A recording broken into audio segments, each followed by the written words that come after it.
My foodie friends and family, I hope you're doing great because you know what? Tonight is the last day of the year and we're going to celebrate New Year. Yay! Happy 2023 coming. And while you're celebrating, you can come home and make this black and red plum tart. No, I'm kidding. You're not going to make it that night, but maybe you'll make it ahead of time and you'll have it for afters. Kind of a deep bowl. I've added 1 cup of sugar. And I've got 2 black and 2 red plums that I've just cut into kind of quarters and slices. It doesn't really matter. This is going to be a really rustic tart. It's absolutely delicious and you must try this. I've got about a teaspoon of lemon juice. I didn't have any fresh lemons, so I'm just using real lemon. But you do what you prefer. I'm going to toss the fruit into the sugar and the lemon juice.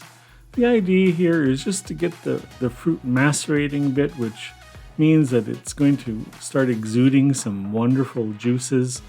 The juices of these plums are black and red. It's absolutely a gorgeous dessert to have after you're celebrating and you've got the munchies.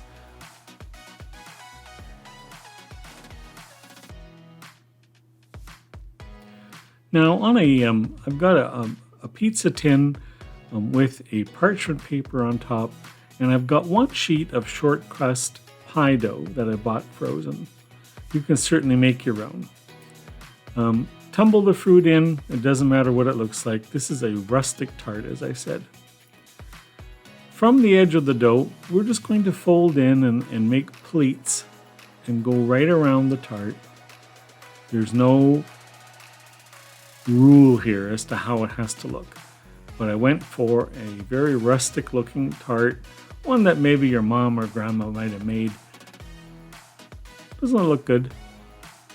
I brushed the outside of the crust with some melted butter, and then I baked it in a 350 degree oven for about 40 to 50 minutes, and you need to adjust the time based on the fruit.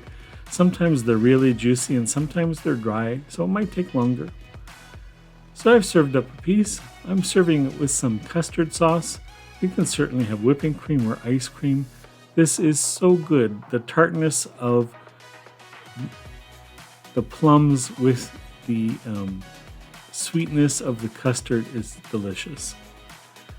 I'm doing a very similar tart. I'm using white peaches and yellow nectarines. Tossed it in a cup of sugar as well.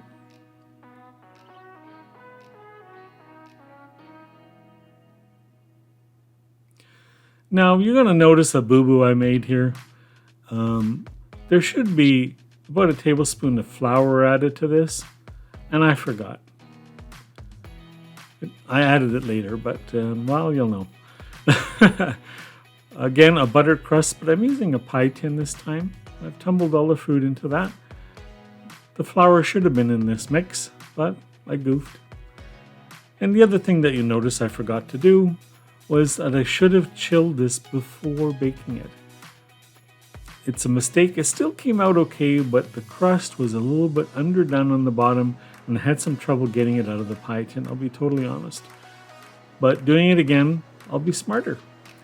I put some butter around the edges of the crust so that they turn nice and brown. Again, this needs to bake.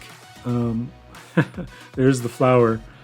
This needs to bake about 350 degrees for about an hour, but you need to judge based on the fruit you use and how juicy it is and, etc.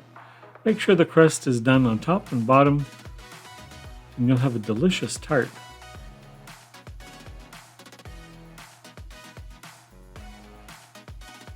There's what it looks like. Doesn't it look good?